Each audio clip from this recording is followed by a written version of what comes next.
बिस्मिल्लाहिर्रहमानिर्रहीम। अस्सलाम वालेकुम। 9th क्लास के मैथ का लेक्चर है। एक्सरसाइज है आपके पास 12.2। क्वेश्चन नंबर 5 है, given below is a frequency distribution, find the mode of the frequency distribution.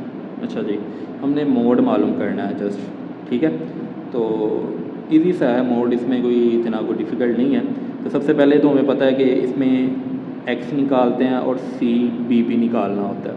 सबसे पहले तो इसका फार्मूला देख लेना। मोड का फार्मूला क्या होता है? मोड का फार्मूला होता है L plus F M minus F one और divide F M minus F one plus F M minus F two और मल्टीप्लाई आता है H, ठीक है जी। अब देखें ज़रा, सबसे पहले तो X कैसे निकलता है। इन दोनों को प्लस करके 2 पे डिवाइड करें, 7 आ जाएगा। इन दोनों को प्लस करके 2 पे डिवाइड करें, 12। इस तरह फिर 17, फिर 22 और 27। क्लास बाउंड्री आपको पता है, इन दोनों को माइनस करें, 1 आता है। 1 को 2 पे डिवाइड करें, 0.5। तो 0.5 इन सब में से माइनस होगा और इसमें ऐड।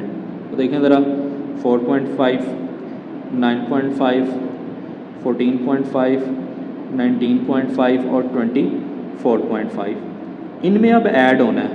तो 9.5, 14.5, 19.5, 24.5 और 29.5, ठीक है जी। अब देखिए ज़रा, इसमें L भी है, H भी है, FM भी है, F1 भी है, F2 भी है। देखिए ज़रा, यहाँ पे F के अंदर जो सबसे बड़ी फ्रीक्वेंसी है वो होती है FM, उसके ऊपर वाली F1 होती है और उसके नीचे वाली F2 होती है। अब FM के सामने जो फ्रीक्वेंसी दी गई है, सॉरी जो क्लास बाउंड्री है, उसमें लोअर क्लास बाउंड्री L की वैल्यू होती है, ठीक है। यानी कि FM के सामने जो आपके पास क्लास बाउंड्रीज हैं उनमें लोअर क्लास बाउंड्री L की वैल्यू है। और H जो है वो सिंपल X को माइनस करके देख लें कि क्या आता है। इन दोनों को मैंने माइनस किया तो वो 5 आ रहा है, ठीक है। तो अब इसमें से हम वैल्यूज पुट करते हैं। L हमारा आ गया 14.5, FM जो है वो 18 है और F1 जो है वो 8 है। और इसी तरह नीचे भी 18 माइनस 8 प्लस FM जो है वो 18 है और F2 जो है वो 11 है और H हमारा 5 आ गया। अब बस हमने इसको सॉल्व करना है, हमारा आंसर आ जाएगा। इनको माइनस करने से आता है आपके पास 10, इन दोनों को माइनस करने से 10 और इन दोनों को माइनस करने से आ गया 7 मल्टीप्लाई 5। ये आ जाएगा 10/17 मल्टीप्लाई 5। इन दोनों को पहले मल्टीप्लाई कर लेते हैं। मल्टीप्लाई से आ जाएगा आपके पास 50 और 50 डिवाइड बाई 17, तो 17 पे डिवाइड करें 50 को तो ये आ जाता है 2.94। अब इन दोनों को आप ऐड कर लें तो 17.44 आ जाएगा, ठीक है। समथिंग वैल्यू आएगी लेकिन वो राउंड ऑफ करके यही आपके पास बन जाती हैं वैल्यूज़, ठीक है जी। तो ये हमारा क्वेश्चन नंबर 4 सिंपल सा है, इसके में कोई इतनी कैलकुलेशन नहीं थी। अब चलते हैं नेक्स्ट क्वेश्चन की जानिब।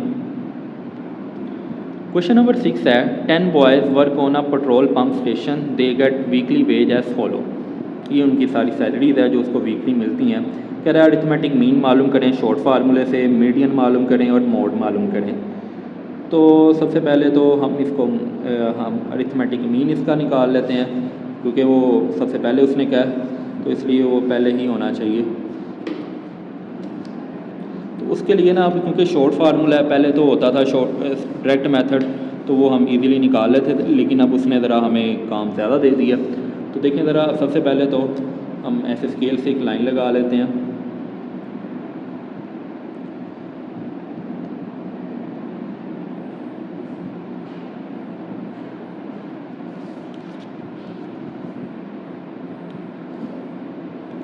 देखें जी, सबसे पहले तो x की वैल्यूज़ आ जाएंगी, यानी ये जो सारी वैल्यूज़ हैं ना ये x की हैं। तो मैं इनको इधर लिख रहा हूँ बारी बारी, आप अपनी बुक से मैच करते जाएं।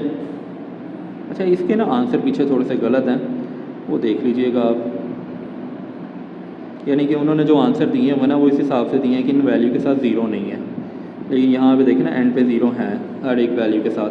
तो उन्होंने वो ज़ीरो लेट नहीं किया होगा, हो सकता है कोई ऐसी बुक जो मिसप्रिंट होगी हो, तो उसकी वजह से उन्होंने आंसर इसके ढूंढ लिए हों।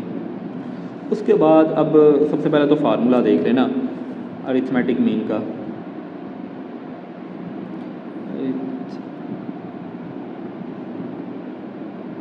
तो हमने शॉर्ट फार्मूला करना ना, शॉर्ट, तो उसके फार्मूला ये होता है समेशन d/n, क्योंकि ये अनग्रुप डाटा है, ये डाटा अनग्रुप है, इसमें फ्रीक्वेंसी और क्लासेस नहीं है। तो इसलिए फिर इसका समीशन डी ओवर एन लगेगा फार्मूला। तो देखें ज़रा, सबसे पहले तो डी निकालते हैं, वो होता है एक्स माइनस ए। तो हमने इसको ए लेट कर लिया कि ये ए है, ठीक है। तो इसमें से इसी को माइनस करें तो 0 आता है, तो 4350 में से 4250 माइनस करें तो 100, इसमें से इसको माइनस करें तो 150, इसमें से इसको माइनस करें तो 0, इसमें से इसको माइनस करें तो 100, इसमें से माइनस करें तो आपके पास आ जाता है 160, इसको करें तो 250, इसको करें तो 50 आ जाएगा, हाँ बिल्कुल, और उसके बाद 250 आएगा, फिर 140 आ जाएगा। अब इसमें एफ है भी नहीं और हमें चाहिए भी नहीं, तो समीशन डी ले लेते हैं। इन सबको टोटल करें आप, जितनी वैल्यूज़ आपके पास आई हैं कैलकुलेटर की मदद से टोटल करें तो आपके पास आ जाएगा 1200। अब वैल्यूज़ पुट करते हैं। ए की वैल्यू हमने 4250 रखी थी, समीशन डी आया 1200 और टोटल वैल्यू एन जो है वो 10 है। इन दोनों को डिवाइड करेंगे तो आपके पास आएगा 120 और इनको फिर प्लस कर लें तो ये आपके पास आ गया मीन। अच्छा, पीछे जो आंसर है ना ये 0 नहीं है, वो मैंने आपको रीज़न बताया क्यों नहीं है, लेकिन हमने वैल्यूज़ के मुताबिक करना है तो यही आंसर है। ओके, चलते हैं अपने इसके अगले पार्ट की जानिब, यानी कि हम मीन तो हमने निकाल लिया, मीडियन और मोड निकालना है अब हमने।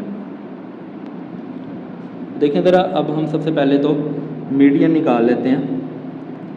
तो मीडियन के लिए हमने क्या करना होता है, अरेंज करना होता है डाटा को, अरेंज द डाटा। तो मैं वैसे अरेंज करके लिख रहा हूँ, आप साथ साथ देखते जाएं कि ये सही है। फिर 4350 आएगा। जो वैल्यू 2 दफ़ा आ रही है ना, वो आपने उनको 2 दफ़ा ही लिखना होता है। आपने उनको ना वो ये नहीं करना कि एक दफ़ा लिखें।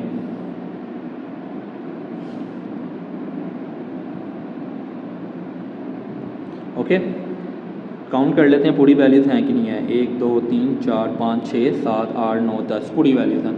अच्छा, अब ये इवन है तो हम यहाँ पे लिखेंगे n इज़ इवन। सो तो फार्मूला आपको पता है इवन का फार्मूला क्या होता है, हमने पहले भी इस तरह के 1-2 क्वेश्चन अभी किए हैं। Observation plus n+2/2 observation. अब ये अनग्रुप है ना, इसलिए ये फार्मूला लग रहा है। अगर ग्रुप डाटा होता तो इसका वो दूसरे वाला फार्मूला लगना था, ठीक है। 1/2 n की जगह पे टोटल नंबर ऑफ़ वैल्यूज़ आती हैं जो कि 10 है। बाकी सारी वैल्यूज़ ऐसे ही हमने लिखना होता है। इसमें भी 10+2 डिवाइड बाई 2 ऑब्जर्वेशन। अब देखें ज़रा, 10 को 2 पे डिवाइड करें तो आ जाएगा 5th ऑब्जर्वेशन, और 10+2 12 होता है, उसको 2 पे डिवाइड करेंगे तो आ जाएगा 6th ऑब्जर्वेशन। हाँ जी, हमें अब पता होना चाहिए 5वीं और छठी वैल्यू कौन सी है। देखें 1 2 3 4 5 और 6 ये 2 वैल्यूज़ हैं, 5वीं और छठी, ठीक है। इनको अब लिखना है हमने। 5वीं है 4350 और छठी है 4390, ठीक है जी, यही है। इनको अब ऐड कर लें, ऐड करने से आता है 8740 और फिर 2 पे ये डिवाइड होती हैं तो 4370, ठीक है जी। तो ये आपका क्या आ गया, मीडियन आ गया। अब हमने निकालना है इसका मोड। तो देखें ज़रा, मोड जो है वो मैं सिंपल ऐसे लिख देता हूँ, दोबारा वैल्यूज़ मैं नहीं लिख रहा। जो वैल्यू रिपीट होती है ना वो मोड होता है, जो सबसे ज़्यादा दफ़ा रिपीट हुई। लेकिन इसमें ना एक सिचुएशन ये आ रही है, देखें ये भी वैल्यू 2 दफ़ा आ रही है, उसके बाद ये वैल्यू भी 2 दफ़ा है और ये वैल्यू 2 दफ़ा है। तो इसका मतलब है ये तीनों मोड हैं, ठीक है। अब इसमें 3 मोड आ गए हैं तो हम इन तीनों को लिख लेंगे। ये आपके पास मोड आ गया, ओके। तो ये हमारा क्वेश्चन सॉल्व हो गया, क्वेश्चन नंबर 6। उम्मीद है आज का लेक्चर आपको समझ आया होगा। अल्लाह हाफिज़।